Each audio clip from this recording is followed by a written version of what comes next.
నమస్కారం. మన విద్యా 24/7 ఛానల్కి స్వాగతం. 6వ తరగతి నుంచి 10వ తరగతి వరకు పాఠ్యాంశాలన్నీ తెలుగులోనే స్పష్టంగా, సులభంగా అర్థమయ్యేలా వివరించడం మా ధ్యేయం.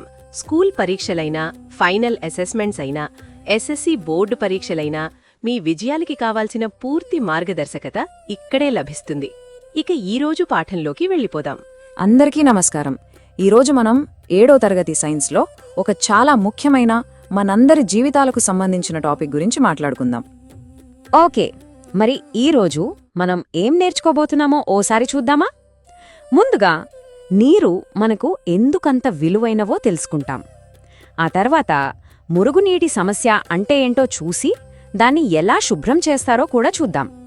చివరగా మన ఇళ్లల్లో మన చుట్టూ నీటిని ఎలా పొదుపు చేయాలో కూడా చర్చిద్దాం. సరే, మరి మనం మొదటి టాపిక్లోకి వెళ్ళిపోదాం. అసలు మనకి నీళ్లు ఎందుకంత ముఖ్యం, ప్రతి చుక్క ఎందుకంత విలువైనది చూద్దాం రండి. ఒక చిన్న ప్రశ్నతో మొదలు పెడదాం. ఒక్కసారి ఊహించుకోండి, మన భూమి మీద ఉన్న నీళ్లన్నీ అన్నీ కలిపి ఒక 100 లీటర్ల బకెట్లో పట్టాయనుకోండి. మరి అందులో మనం తాగడానికి, వాడుకోడానికి పనికొచ్చే మంచినీళ్లు ఎంతుంటాయంటారు? ఆ ప్రశ్నకు సమాధానం తెలిస్తే నిజంగా ఆశ్చర్యపోతారు. చూడండి, మన భూమి మీద ఉన్న నీటిలో ఏకంగా 97% ఉప్పు నీరే సముద్రాల్లో ఉండేది. ఇక మిగిలిన 3% మంచినీరైతే అందులో కూడా ఎక్కువ భాగం మంచు రూపంలో గడ్డకట్టుకుపోయింది. అంటే చివరికి మనకు అందుబాటులో ఉండేది, అంటే నదులు, చెరువులు, భూగర్భ జలాల రూపంలో ఉండేది కేవలం 1% మాత్రమే. అంటే ఆ 100 లీటర్ల బకెట్లో 1 లీటర్ నీళ్లు కూడా పూర్తిగా మనకు దొరకవన్నమాట. ఎంత తక్కువ కదా! మరి ఇంత తక్కువగా ఉన్న మంచినీటిని మనం ఎంత జాగ్రత్తగా వాడుకోవాలి? వాడిన తర్వాత ఆ నీళ్లు ఏమవుతున్నాయి? ఇక్కడే మనకు అసలు సమస్య మొదలవుతుంది. అదే మురుగునీటి సమస్య. అసలు మురుగునీరు అంటే సీవేజ్ అంటే ఏంటి? సింపుల్గా చెప్పాలంటే మన ఇళ్లల్లో, ఫ్యాక్టరీల్లో, హాస్పిటల్స్లో వాడి వదిలేసిన నీళ్లనే సీవేజ్ అంటాం. ఇందులో మన కంటికి కనిపించని ఎన్నో మలినాలు కలిసుంటాయి. వీటినే ఇంగ్లీష్లో కంటామినెంట్స్ అంటారు. ఈ సీవేజ్ అనేది కేవలం మురికినీరే కాదు, అదొక రకరకాల మలినాల మిశ్రమం. చూడండి, ఇందులో 3 ముఖ్యమైన రకాలుంటాయి. ఒకటి ఆర్గానిక్ ఇంప్యూరిటీస్, అంటే మనుషులు, జంతువుల విసర్జనలు, కూరగాయల వ్యర్థాలు లాంటివి. రెండోది ఇన్ఆర్గానిక్ ఇంప్యూరిటీస్, అంటే రసాయనాలు.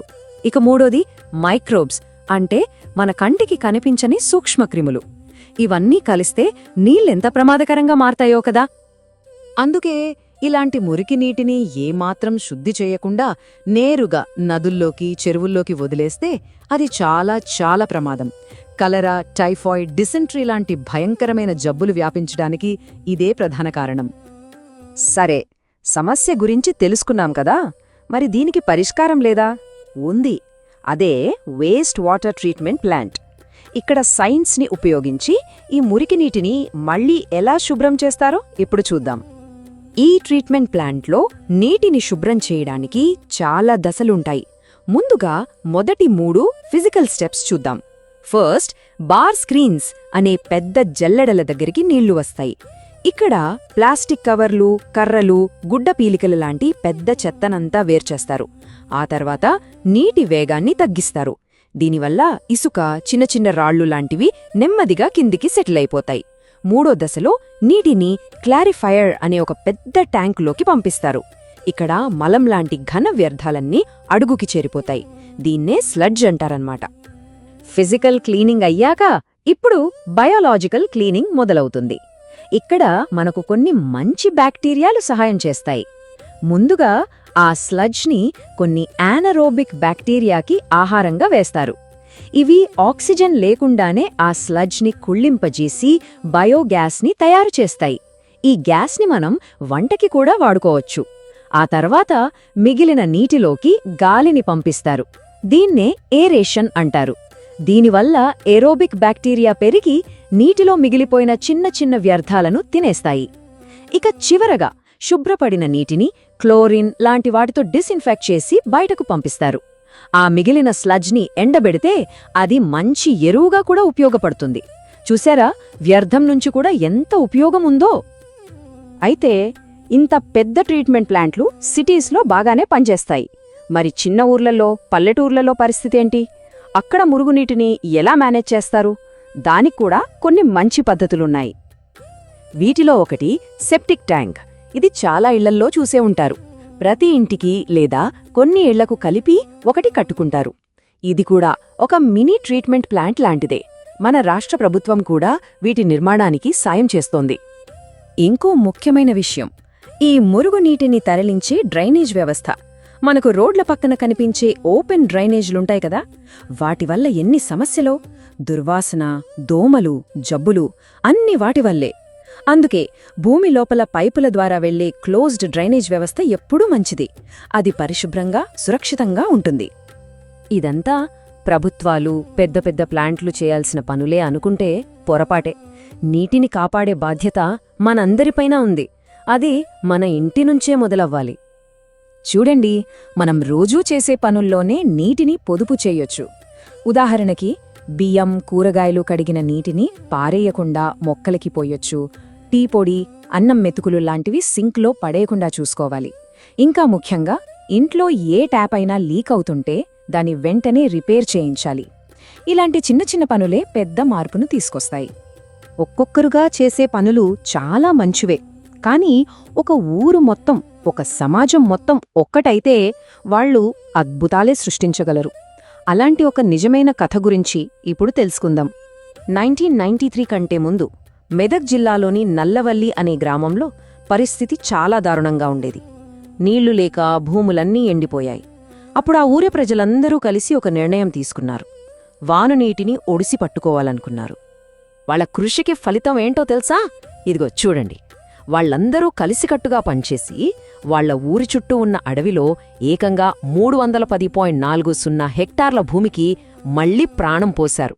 అంటే ఎడారిలా మారిన నేలని మళ్లీ పచ్చని అడవిగా మార్చారన్నమాట. ఇది ఎంత గొప్ప విజయం కదా! సరే, ఇప్పటిదాకా మనం చాలా విషయాలు నేర్చుకున్నాం కదా. ఇప్పుడు మనకెంతవరకు అర్థమైందో కొన్ని ప్రశ్నలతో చెక్ చేసుకుందామా? ఈ ప్రశ్నల గురించి ఒక్కసారి ఆలోచించండి. మొదటిది, అసలు సీవేజ్ అంటే ఏంటి? దాన్ని శుద్ధి చేయకుండా నదుల్లోకి వదిలేస్తే ఎందుకు ప్రమాదం? రెండోది, స్లడ్జ్ అంటే ఏంటి? దాన్ని ట్రీట్మెంట్ ప్లాంట్లో ఏం చేస్తారు?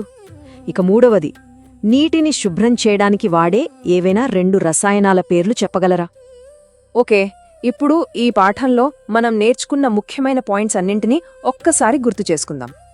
మనం గుర్తుపెట్టుకోవలసిన ముఖ్యమైన విషయాలు ఏంటంటే, మనకు అందుబాటులో ఉన్న మంచినీరు కేవలం 1% మాత్రమే. సీవేజ్ అంటే ప్రమాదకరమైన మలినాలతో కూడిన వ్యర్థజలం. వేస్ట్ వాటర్ ట్రీట్మెంట్ ప్లాంట్లలో భౌతిక, రసాయన, జీవ ప్రక్రియల ద్వారా నీటిని శుద్ధి చేస్తారు. ఆ ప్రాసెస్లో వచ్చే స్లడ్జ్తో ఎరువు, బయోగ్యాస్ తయారు చేయొచ్చు. అన్నిటికంటే ముఖ్యంగా మంచి పారిశుద్ధ్య అలవాట్లు, నీటి పొదుపు మన ఆరోగ్యానికి, మన భూమికి చాలా అవసరం. ఈ పాఠం శ్రద్ధగా విన్నందుకు థ్యాంక్స్. సైన్స్లో ఇలాంటి ఎన్నో ఇంట్రెస్టింగ్ విషయాలతో మళ్ళీ కలుద్దాం. అంతవరకు నేర్చుకుంటూనే ఉండండి. ఈరోజు చూసిన పాఠం మీకు ఉపయోగపడిందని హృదయపూర్వకంగా ఆశిస్తున్నాను. ఇలాంటి మరిన్ని స్పష్టమైన, సహాయకరమైన, మార్కులు పెంచే పాఠాలు పొందాలంటే మన విద్యా 24/7 ఛానల్ను తప్పకుండా సబ్స్క్రైబ్ చేయండి. ఈ వీడియో నచ్చితే లైక్ చేయండి, మీ ఫ్రెండ్స్కి షేర్ చేయండి. మీ సందేహాలు, సూచనలు, తదుపరి నేర్చుకోవాలనుకున్న విషయాలు కింద కామెంట్స్లో రాయండి. మీ స్పందన మాకెంతో ముఖ్యం.